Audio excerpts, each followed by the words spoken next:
और कैसे हैं लॉ स्टूडेंट फैमिली। उम्मीद करता हूँ आप लोग बहुत अच्छे होंगे और अपनी तैयारी बहुत अच्छे से कर रहे होंगे। जैसा कि हमने आपके साथ व्हाट्सएप पे शेयर किया था कि आप, क्योंकि लीगल में बहुत बड़ी प्रॉब्लम बच्चों को आती है क्योंकि मटेरियल सफाई नहीं मिल पाता, और मटेरियल मिलता है तो वो फिर पेड होता है। और कई लोग जो होते हैं उनकी बहुत प्रॉब्लम होती है, कहीं उनकी वो श्योरिटी नहीं होती कि मिलेगा नहीं मिलेगा, कहीं फाइनेंशियल स्टेबिलिटी नहीं होती तो लोग खरीद नहीं पाते हैं, तो लोग अपनी अपनी सोर्सेज से लीगल कर रहे हैं। लेकिन मैं आपको बताना चाहता हूँ, जैसे कोई पीडीएफ अगर आप टेलीग्राम से ले लेते हैं, उसमें थोड़े बहुत ऑफेंसेस आईपीसी के बताए हुए हैं, तो उसका मतलब ये नहीं होता कि वो पीडीएफ जो है आपके लिए सफिशिएंट है।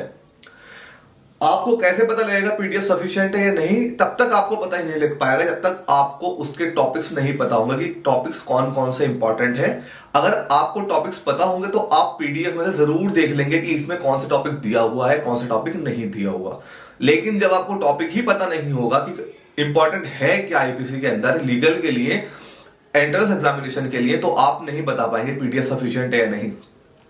मैं आपको कुछ ऑफेंस बताने वाला हूं जिसमें आपको सेक्शन भी बताऊंगा, उनके टॉपिक भी बताऊंगा और उनकी करने का तरीका भी बताऊंगा। सबसे पहले बताऊंगा मैं सेक्शन और उनके नाम की, टॉपिक है क्या, उसका सेक्शन क्या है, उसके बाद हम फर्दर प्रोसीड करेंगे। तो जैसे मैं बता रहा हूं आप साथ के साथ लिखते जाएं। मैं आपको सारे आईपीसी के इंपॉर्टेंट टॉपिक बताने वाला हूं जो कि डीयू एलएलबी एंट्रेंस के लिए बहुत ज्यादा जरूरी है। सबसे पहले अब आईपीसी जो है वो 1860, आपको पता होगा 1860 में एनफोर्स हुई थी, जो कि कमेंस हुई थी, हम कह सकते हैं कमेंसमेंट ईयर ऑफ आईपीसी, तो 1860। सबसे पहले आप इसका इंट्रोडक्शन जरूर करें। आईपीसी का इंट्रोडक्शन क्यों जरूरी है? क्योंकि आईपीसी में सवाल आता है कि हु ड्राफ्टेड आईपीसी, आईपीसी को ड्राफ्ट किसने किया। तो ये सेक्शन में कहीं नहीं पता, कहीं भी नहीं लिखा हुआ आईपीसी किसने ड्राफ्ट की। लेकिन आईपीसी का इंट्रो पढ़ेंगे तो आपको पता लगेगा कि 1860 में आई थी, सर थॉमस मैक्यूले ने इसको ड्राफ्ट किया था। तो और इसके बारे में जो भी अमेजिंग फैक्ट्स हैं आईपीसी के, तो आपको पता लगेंगे। तो आपको इसका इंट्रोडक्शन जरूर करना है। उम्मीद करता हूं आप लोग इसी तरीके से लिख रहे होंगे जिस तरीके से मैं आपको बता रहा हूं। सबसे पहले आप लिखिए एक पॉइंट नंबर 1 बना के इंट्रोडक्शन, उस दूसरे में लिखिए अटेम्प्ट। अटेम्प्ट में लिखने के बाद आपको सेक्शन 307 और सेक्शन 511, सेक्शन 307 एंड सेक्शन 511 आप लिख लें। General exception part 4 section 76 to section 106, इसी के अंदर हमारा प्राइवेट डिफेंस भी आता है जो कि सेक्शन 96 से लेकर सेक्शन 106 का जाता है। उसके बाद आप लिखिए abetment, section 107, criminal conspiracy section 120B, joint liability section 34 and section 149, sedition section 124A, offences affecting human body, ये एक हेडिंग है जिसके अंदर आते हैं culpable homicide section 299, murder 300, transferred malice section 301, section 302, section 319, section 320, arsoning ARSON आर्सनिंग।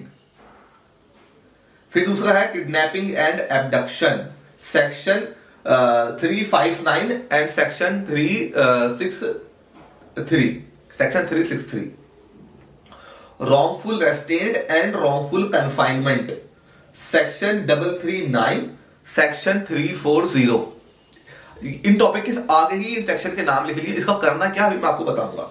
ये topic important है, जो कि आप कहीं से भी पढ़ रहे हैं, इन टॉपिक को आपको करना ही करना है। तो आप जरूर अपने मटेरियल में चेक कर लें क्या ये टॉपिक दिए हुए हैं। अगर नहीं दिए हुए हैं तो इसको आप कहीं से भी कवर करेंगे। तो करना कैसे वो मैं बताऊंगा आपको। Criminal force and assault section 350, section 351, sexual offences के अंदर हमारा rape, outraging modesty of a women, voyeurism, सब कुछ आ जाता है। तो सेक्शन 509, सेक्शन 354, इसमें ABCD 354A 354B C D इसमें आता है। सेक्शन 375, सेक्शन 376, इसमें भी ABCD कहानी DBE तक जाती है। सेक्शन 377 जिसको कहते हैं हम अननेचुरल ऑफेंसेस। अब आते हैं थेफ्ट, एक्सटॉर्शन, रॉबरी, डकैती, cheating, section 378, section 382, section 383, section 390, section 391।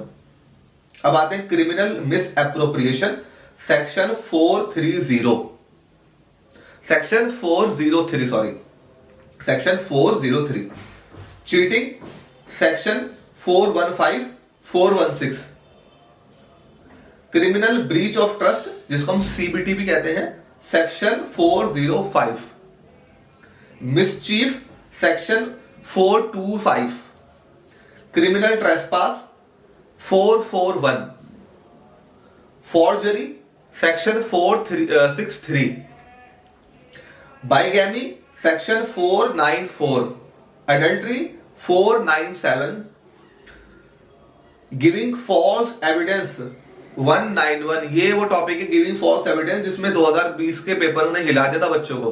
तो ये टॉपिक नहीं मालूम है लोगों को कहां करने, कब करने, कौन से सेक्शन में, इसलिए मैं आपको बता रहा हूं कि आप कहीं से भी करें, इनको जरूर करना है। Giving false evidence 191, fabricating false evidence 192।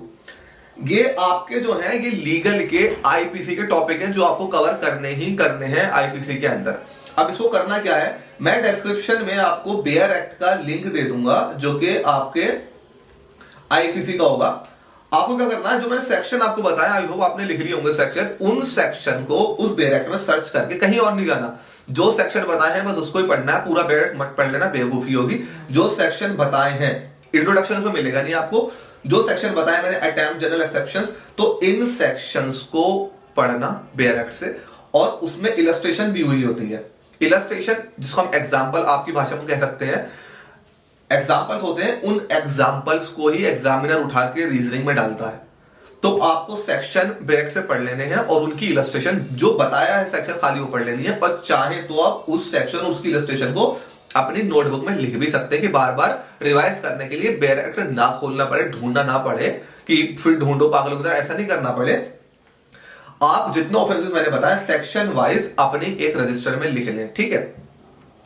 और दूसरी क्या चीज है कि इन सेक्शन को, अब जैसे कि आपको पीडीएफ होगी, जैसे कि एपी भारद्वाज की सबके पास है इस टाइम, मतलब बहुत ज्यादा हुआ, अगर नहीं है तो बताओ, हम आपको सेंड कर देंगे।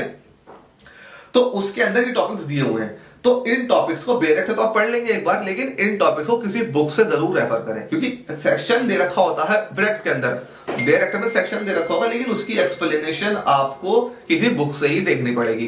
तो कोई भी बुक आप रेफर कर सकते हैं, जैसे कि एबी भारद्वाज आप रेफर कर सकते हैं कुछ ऑफेंसेस के लिए, लेकिन अगर आपको नहीं मिल पा रही है कोई और रिसोर्सेज या कुछ ऑफेंसेस जो है वो एबी भारद्वाज के अंदर भी नहीं है, तो आप क्या कर सकते हैं, उस पर्टिकुलर टॉपिक को गूगल पर सर्च कर सकते हैं, क्योंकि आपको टॉपिक अब मालूम है। तो आप क्या करेंगे, जैसे कि आपको सेडिशन लॉ नहीं मिल रहा है एपी भारद्वाज में, या सपोज करो गिविंग फॉल्स एविडेंस नहीं मिल रहा है एपी भारद्वाज के अंदर, किसी भी गाइड का जो भी आप रेफर कर रहे हैं, तो आप उसको डायरेक्टली गूगल पर सर्च कर सकते हैं, टॉपिक का नाम और उसकी शॉर्ट एक्सप्लेनेशन करके। तो आपके पास जो एक्सप्लेनेशन आएगी आप उसको पढ़ लें और अपने नोट्स उसको हाथ को हाथ बना लें। मेरे पास हमारे एक स्टूडेंट के हैंड रिटन नोट्स हैं आईपीसी के, मैं वो आपके साथ शेयर कर दूंगा। आप मुझे व्हाट्सएप पे ग्रुप में आप मैसेज करें, ज्वाइन कर लें, मैं आपको हमारे हैंड रिटन जो नोट्स हैं आईपीसी के वो शेयर कर दूंगा। तो आप टॉपिक वाइज उनको लिख लेंगे और जहां कमी है वो खुद से आप गूगल करके अपनी कमी को दूर कर सकते हैं। और अगर आपको एक्सप्लेनेशन चाहिए किसी की आवाज में, तो आप वही टॉपिक यूट्यूब पे सर्च कर सकते हैं, यूट्यूब पे टॉपिक वाइज समझाया हुआ होता है। तो जरूरी नहीं है जो चैनल आपको पता हो, ऐसा हो सकता है कि चैनल बहुत पुराने हो और उन्होंने टॉपिक वाइज समझा रखा हो, तो आप वो टॉपिक डालेंगे तो हो सकता है कोई वीडियो अपीयर जरूर हो जाए। जब वीडियो अपीयर हो जाएगी तो आपको उसकी एक्सप्लेनेशन भी समझ में आ जाएगी। तो आई होप कि आईपीसी की प्रॉब्लम को मैंने कहीं ना कहीं थोड़ा सॉल्व कर दिया होगा। आपको टॉपिक बता दिए गए हैं, आपको उनके सेक्शन बता दिए गए हैं, करने का तरीका बेयर एक्ट से बता दिया गया है, आपको सेक्शन पढ़ने हैं, उसकी इलस्ट्रेशन मतलब एग्जांपल पढ़ने हैं, नोटबुक में लिखने हैं, और टॉपिक की थोड़ी थोड़ी एक्सप्लेनेशन आपको समझनी है, टॉपिक वाइज समझते हुए चलना है। बुक है एपी भारद्वाज तो उससे कर सकते हैं, उसमें टॉपिक नहीं है तो गूगल या यूट्यूब पे सर्च कर सकते हैं। हमारे हैंड रिटन नोट्स है, हम आपको ग्रुप में प्रोवाइड करते हैं, अगर आप ग्रुप ज्वाइन कर लेते हैं और बताते हैं कि आपको नोट्स चाहिए तो हम उसको जरूर प्रोवाइड कर देंगे। चैनल को लाइक करें, सब्सक्राइब करें। Thank you so much.